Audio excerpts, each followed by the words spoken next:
cuál es el verdadero Parque Chas. Porque incluso un barrio de los más tranquilos de Buenos Aires puede convertirse en una trampa mortal. Sobre todo si estamos en manos de uno de los guionistas que mejor trabajó sobre la paranoia, el miedo y el peligro.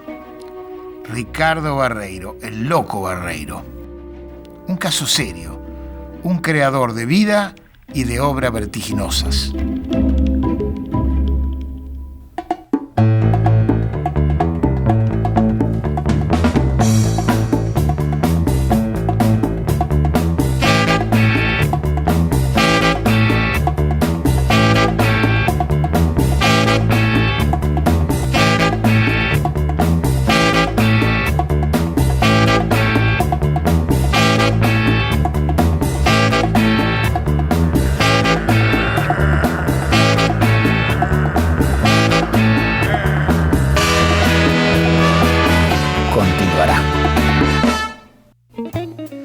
La obra del guionista Ricardo Barreiro es una de las más originales de la historia de la historieta argentina.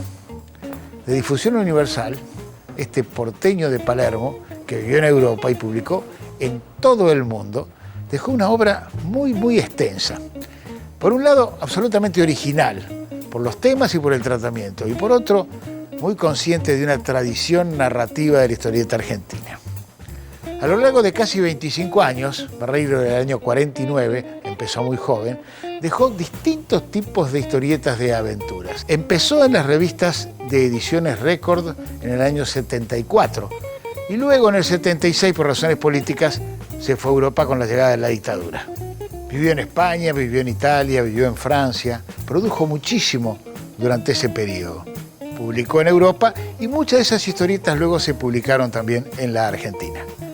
Regresó con la democracia y trabajó muchísimo también en este periodo. Durante los 80, para la revista Fierro, realizó varias historietas memorables, entre otras Parque Chas, con dibujos de Eduardo Risso. Los primeros trabajos importantes de Eduardo Risso, cordobés radicado desde hace mucho en Rosario y hoy dibujante de reconocimiento universal, fueron justamente con Ricardo Barreiro. Parque Chas y Caín en Ediciones de la Urraca en la segunda mitad de los años 80. Por entonces también, y sobre todo en la década siguiente, trabajó largamente para Europa con Carlos Trillo. De esa época son Fulú, Boy Vampiro y Borderline, entre otras muchas historietas. Desde el cambio de siglo, se convirtió en uno de los preferidos de la historieta norteamericana, y allí ganador de numerosos premios internacionales. Su obra más conocida es 100 balas para la serie Vértigo de DC Comics, que hizo durante casi 10 años con guión de Brian Azzanello. También ha dibujado Batman, El Hombre Araña, La Cosa del Pantano, Linterna Verde, La Mujer Maravilla y muchos otros clásicos y modernos. Bueno, contame cómo fue la génesis de entrar a Fierro trabajando con Barreiro. ¿Cómo empezó todo? Bueno, me llama Ricardo porque quería hacer algo conmigo, pero no sabíamos qué. Y bueno, en ese momento, cuando fuimos a Fierro, creo que el Tano Casioli tenía guardado ya en su cajón los guiones de Parque Chas. Ah, mira. Y Ricardo insistía con que había que hacer esa historia. Así que bueno, yo estaba, por supuesto, abierto a hacer lo que él quiera para publicar en Fierro. Era una editorial que me interesaba estar presente. Bueno, y hicimos esto. ¿Este es el comienzo, Eduardo? Este es el comienzo, mostrando el barrio, ¿no? Parque Chas. Y bueno, y al principio fue muy tibio mi puesta de grises, y incluso en la editorial salió algo quemado. No se tomó bien. No lo tomaron. Después fueron corrigiéndolo. Con el correr del tiempo lo fueron corrigiendo. Porque lo raro que nadie usaba esa técnica. Nadie en Fierro así usaba esta técnica de grisado. Estás usando grafito, usaba grafito. Lápiz. Usaba grafito. ¿Y sobre qué superficie laburabas? ¿Una Era cartulina gruesa? Que... Un passepartout. Que le daba un granulado especial. Veamos. Rubro 1. Dueño alquila un ambiente, cocina, teléfono. En 20 minutos estoy. Con un poco de suerte, soy el primero para la cola. Pero esta no es la calle. Hasta acá llego. No pretenderá que entre en Parque Chas. Después, ¿quién me saca? ¿Usted? Estos tacheros. Perdone la demora. Soy la dueña del departamento. Permítame que le enseñe. Como verá, el ambiente es amplio y luminoso. La subdivisión y el desnivel lo convierten prácticamente en un living y un dormitorio. No sabía que estaba amueblado. Si lo desea, puedo pagar ya el anticipo y el depósito como seña, hasta que firmemos el contrato. ¿Dónde tengo que...? Un momento. Antes de la firma quisiera aclarar con usted una única y última cuestión. Se trata de esa ventana. Jamás deberá ser abierta. Sus postigos deben permanecer cerrados y asegurados las 24 horas del día durante los 2 años de contrato, sin excepciones. Esa misma noche, antes de quedar dormido, me pareció percibir entre sueños, viniendo desde la ventana, un murmullo apagado, como el bramar lejano de un profundo mar enfurecido. Parque Chas tiene un punto de contacto con una historia muy anterior a Parque Chas, que es Ciudad. En Ciudad también es gente que se pierde y que aparece en un lugar que no es ningún lugar y que es la mezcla de todos ellos, ¿no? Y que tiene puntos de contacto obvios con Parque Chas. Esa es una historia que se me ocurrió mientras estaba en Madrid. Estaba caminando y creo que había tomado... Los españoles tienen la fenomenal costumbre de servir los Cuba Libres de pronto con el vaso lleno de ron y la botella de Coca-Cola del otro lado, ¿no? O sea que cuando uno quiere tomarse el Cuba Libre, para hacerlo primero tiene que tomar un buen trago de ron y después añadir la Coca-Cola. Y con 4 o 5 de esos yo iba caminando buscando el hotel donde estaba viviendo en Ventas. Y en un momento, es cierto, hay una gran parte de Madrid que es muy parecida a Avenida de Madrid. Y no sé, se me ocurrió ir así, pego una vuelta en la esquina y yo qué sé, me encuentro en la ópera o en el Café del Molino. Y en ese momento, empecé a pensar mientras trataba de llegar a casa y evitaba la ganas de vomitar, en una historia. Y ahí se me ocurrió Ciudad. Otro de los grandes temas de Barreiro es la ciudad. Las grandes urbes son lugares complejos donde puede pasar de todo. Una de sus primeras historietas grandes se llama precisamente así, Ciudad. Se publicó originalmente en Europa y acá apareció en Tiras de Cuero, la revista que dirigía Oscar Steinberg a comienzos de la década del 80. Aquí, la ciudad, una y múltiple, magistralmente tratada por Juan Jiménez en un blanco y negro muy pulido y detallista, es un laberinto infinito donde todo puede suceder. Barreiro, por primera vez, mezcla aventura pura con reflexiones sobre la actualidad, la sociedad de consumo, el inconsciente y la religión en una mezcla muy novedosa para el mercado argentino. El primer gran éxito de Ricardo Barreiro como guionista fue Bárbara, una historieta que se publicó en la revista Scorpio de Ediciones Record entre 1979 y 1982 y que también conoció el éxito en Italia, en la revista Lancho Story. La acción transcurre en los alrededores de una Buenos Aires posnuclear, luego de la derrota sufrida por los terrestres a manos de unos invasores que manejan la tecnología y que los han reducido a un estado absolutamente primitivo y supersticioso. Tanto es así que temen constantemente la presencia de la bestia, una terrible divinidad que jamás aparece.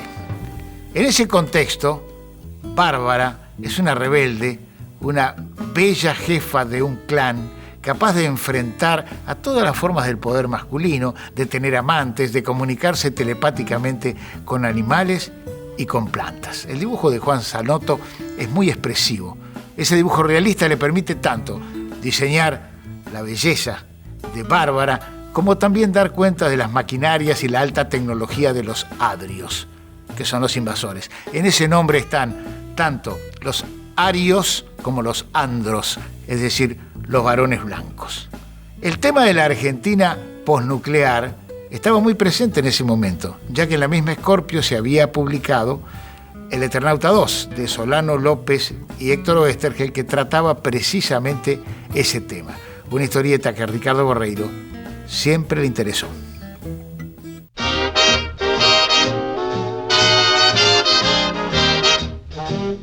Toda disciplina artística necesita expertos, eruditos y archivistas. Uno de los principales expertos en la historia de la historieta argentina es Tony Torres, coleccionista, guionista de El Caballero Rojo, un superhéroe de los 90, sabe de todo y de todas las épocas, desde los autores más famosos y reconocidos hasta los más ignotos. Barreiro ya desde sus primeras historietas ingresa al tema Oesterhel, pero en casi todas hay alguna alusión. En Slot Bar, que es su primera obra, aunque nosotros la conocimos tiempo después, utiliza un simbionte que parece tonto, pero se lo pone en la nuca al personaje Slot Bar, igual que como haciendo alusión por ahí también a los hombres robot. Y además, todo el tiempo hace alusión al Eternauta. En Ciudad hay un capítulo entero dedicado al Eternauta. En Caín hay uno de los personajes secundarios que se llama Narigazo, que es uno que es así como un mecánico que lo ayuda, que es igual a Pig, que era uno de los personajes que aparecía en Bull Rocket, otra obra de Oesterhel. Y el Eternauta se repite una y otra vez, por ejemplo también aparece en Parque Chas, y así hasta llegar a cuando finalmente su obra póstuma, que es finalmente él realizar el Eternauta en Odio Cósmico. ¿Cuál es el argumento original de Caín? ¿Cuál es la historia que él te vende? Que después cuenta lo que quiere. Bueno, la historia de Caín Sí. es fenomenal porque después ¿Qué es lo que casi te se contó? cumple Sí. en la realidad. A ver, es decir, Buenos Aires Sí. cerrada. Una Buenos Aires totalmente acechada por la pobreza y bueno, en ese momento es decir, se muestra por eso yo lo llamo una ciencia de anticipación que hizo Ricardo con el guión. Ajá. Bueno, esta era la parte, digamos, cerrada, pero en la primera se muestra que esto ya es mío, es decir, porque la historia empieza aquí. La secuencia inicial es tuya. Inicial es mía. Yo quiero mostrar otra cosa porque él quería mostrar directamente. Esta fue etapa. Claro. Ampliado fue etapa eso. Claro. Que él quería mostrar directamente la muralla, que era amurallado desde un lado de la ciudad y el resto todo destruido, basural, bueno. Y era un poco esa la idea. Buenos Aires amurallado. Y el pibe que nace de la basura, pero que viene o sea, lo tiran, lo arrojan a la basura, pero hay una historia muy intrincada detrás de todo eso. Ajá. Te encantó esa historia. Me encantó.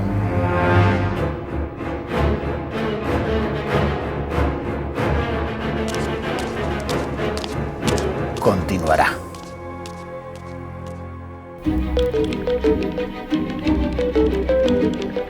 Pero no puede ser. Vine hasta acá a buscar el edificio en Parque Chas, hice todo como me dijeron y no lo encontré. Y ahora estoy desorientado, no puedo salir. Estaba seguro de que el departamento estaba por acá, doblando en la esquina de Dublín. Pero no. ¿Y ahora cómo salgo? Mejor sigo leyendo. Alguien va a aparecer.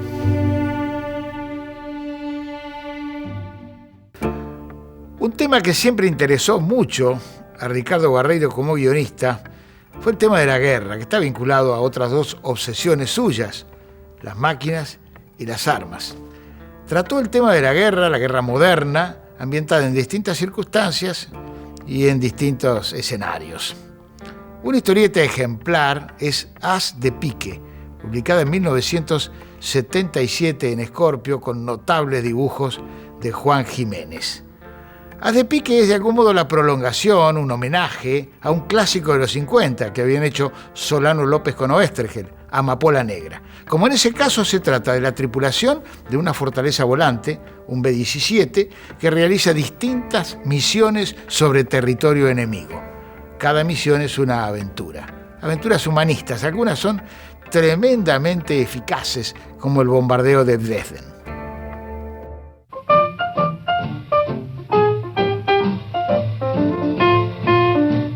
César Vidal es investigador, coleccionista y responsable de Master Comics. Como documentalista ha reunido infinidad de testimonios en video, muchos de los cuales fueron incluidos en ciclos de televisión a su cargo. Como seguidor de la escena de la historieta argentina contemporánea, lo convocamos para que hable de Ricardo Barreiro. Barreiro lo conocí como escritor, leyendo una historieta cuando compré la revista Scorpio, año 79-80. Creo que fue lo primero que leí de él. No fue lo primero que escribió, pero sí lo primero que yo leí que fue de Pique, con Juan Jiménez, que era una historieta sobre bombardero P-29, un grupo de reclutas y las peripecias. Me gustaba mucho el relato, lo descriptivo, lo fidedigno, ¿viste? Con los detalles, ¿viste? De las armas, ¿viste? Era muy narrativo, era muy bueno, muy bueno. Y me atrajo mucho eso, para un chico de menos de 20 años, ¿no? Pero a él le gustaba mucho el detalle mecánico, o sea, era le gustaba mucho lo mecánico, las armas, el detalle, o sea, ¿no? Él, es más, empezó dibujando él, las historietas. Y me contaba un dibujante que él, Barreiro, en los guiones le mandaba los dibujitos como quería los aparatos, por ejemplo. A Juan Jiménez le hacía los aparatos, ¿viste? Yo los quiero así, así. Entonces Juan Jiménez lo tomaba con boceto o lo tomaba Solano, ¿viste? Pero él empezó dibujando historietas. Y después sí, se hizo guionista porque dice que él decía, no les costó convencerme mucho. Años más tarde, en 1984, Ricardo Barreiro escribió La Batalla de las Malvinas. Estaba pensada a partir del modelo de las batallas inolvidables, una secuela de Ernie Pike que escribió Oesterheld con diferentes dibujantes. La historieta tenía una visión crítica de la guerra, una tragedia de la que nadie sale ganando. Por otro lado, también se narraban, como en la original serie de Oesterheld, todos los episodios bélicos más importantes de manera documental. Eduardo, ¿cuáles eran, dicho así, haciendo abstracción de la persona, digamos, en cuanto a las historias que narraba, en qué consistía el atractivo de las historias de Barreiro? Eran impredecibles. Ajá. Tal como era él, creo que como personalmente. Podía ¿no? disparar para cualquier lado. Podía disparar para cualquier lado. Ajá. Y de hecho, bueno, yo tengo anécdota con Caín. Nos sentamos a hablar sobre la historia y empezamos, él me la cuenta, de alguna manera, y bueno, fuimos tirando ideas. Yo le fui tirando las mías, qué podíamos hacer, qué sé. Sí. Pero cuando me llega el tercer capítulo, ya de la historia, decía Caín y lo llamo. Me dice, te mandé el guión enseguida, ¿eh? Te mandé el guión. Sí, lo recibí, Ricardo, pero digo, acá dice Caín, pero me parece que te equivocaste. ¿Por qué? Que es otra historia. No puede ser, no me digas, que te mandé a vos el... Hacía muchas cosas a la vez. Sí. No, le digo, acá dice Caín. Pero no tiene nada que ver con lo que charlamos acerca de hacerle... No, pero ¿sabés qué pasó? Estaba escribiendo y se me ocurrió... Era así, Ricardo era así. Dentro de la gran variedad temática de la obra de Barreiro, una constante fundamental es la ciencia ficción. Su primera historieta importante, Slot Bar, fue dentro de este género, con dibujos nada menos que de Solano López, con quien trabajó intermitentemente durante 20 años. Slot Bar apareció por primera vez en Scorpio en 1977. Inmediatamente posterior a Slot Bar es La Estrella Negra, con dibujos a color de Juan Jiménez, que apareció primero en Europa, editada en Francia por Tutén. Mucho más dura es War 3, ambientada en un hipotético tercer conflicto a escala mundial. Los avances de la tecnología no logran frenar el impulso bélico de la humanidad, que comete una y otra vez los mismos errores, sino que por el contrario, la deshumanizan cada vez más. Para un escritor es una gran tentación el asunto de la guerra porque es una situación límite, donde de pronto los personajes actúan de una forma mucho menos conservadora de lo que hacen en la realidad y mostrándose mucho más. Escribir una historia, no sé quién dijo que como hacer una película, creo que fue Hitchcock, es contar algo y sacarle las partes aburridas, ¿no? De pronto, bueno, en una guerra hay también partes aburridas, pero hay más partes con acción, dinamismo, y es lo que posiblemente busca el lector. La zona estaba demasiado caliente, nivel 11.16 en la escala Parker. El proyectil IRBM con su ojiva termonuclear de 20 megatones había estallado no hacía aún 2 horas. La computadora de inteligencia daba un 78% de probabilidades a favor para un ataque enemigo por ese sector. Y ahí estaban los eternos infantes, dispuestos a bloquear cualquier infiltración. El biosensor capa actividad enemiga en coordenadas Alicia y 44, a menos de 1000 metros de donde está nuestra patrulla. ¡Perfecto! Programen ahora mismo la intercepción. El receptor de EAC, equipo autónomo de combate, captó al instante la radioseñal enviada desde el comando estratégico computarizado, liberando un impulso eléctrico a través de una de las sondas que se introducía en la masa encefálica del infante. Cierto sector nervioso reaccionó ante el Black Factor. Sintió, junto con sus 19 compañeros, un agudo dolor en la sien izquierda. Solo existía una forma de aliviar el dolor, girando hacia la derecha. Cuando el dolor cesó, la compañía supo que estaba correctamente orientada.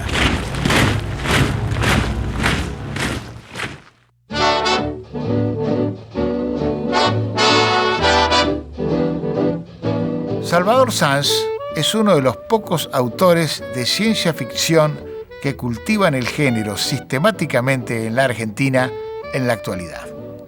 Por ser al mismo tiempo dibujante y guionista, nos puede dar una idea acabada de lo que es el trabajo y la originalidad de Ricardo Barreiro. Yo creo que fue muy importante en los 70 porque le dio otra mirada a una visión muy clásica que venía encaminado, sobre todo con la estética, que eso es lo curioso, porque él era guionista, pero él supo tener el ojo, me parece, para elegir dibujantes como Juan Zanotto, Juan Jiménez, que actualizaron, me parece a mí, la imaginería de la ciencia ficción en ese momento. Me parece que él había leído mucha literatura de ciencia ficción y mucho cine de ciencia ficción. Y él ya viene con una visión mucho más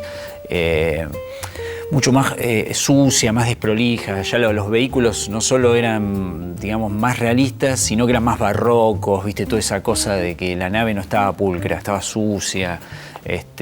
Y eso se nota mucho en sus historias, y me parece que no es casualidad que los guiones sean de Barreiro, porque hay muchas descripciones de vehículos, de criaturas.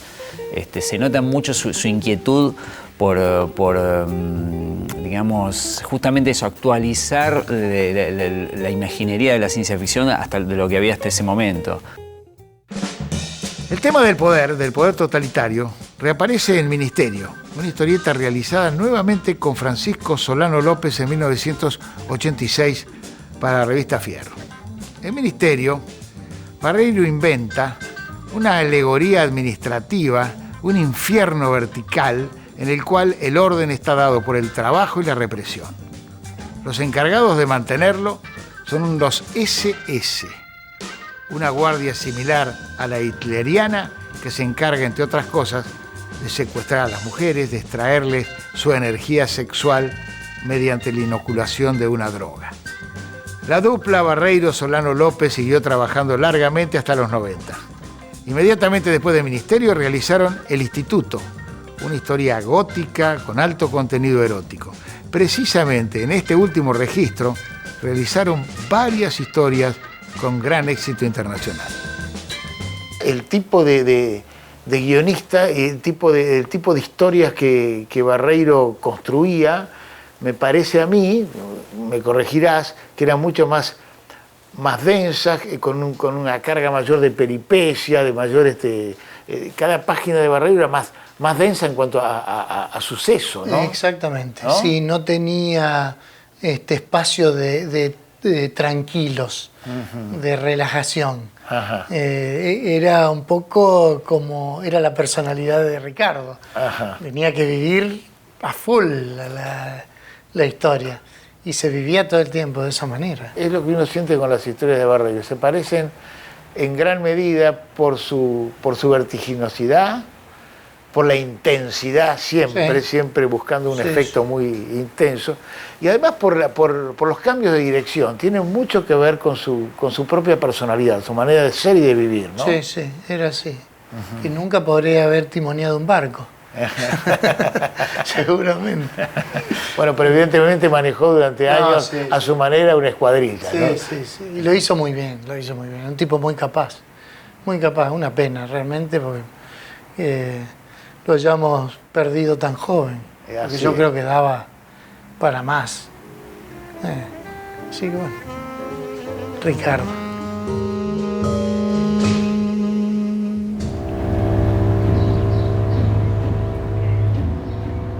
A mí me parece que ya pasé otra vez por esta esquina. ¡Ay, Dios! ¿Pero cómo no lo pensé antes?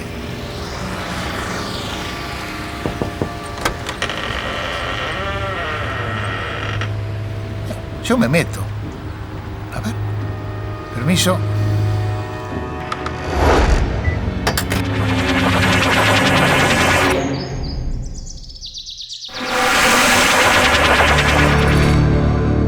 Una puerta a otra dimensión, una pavada. Como si nunca hubiera leído historietas de ciencia ficción.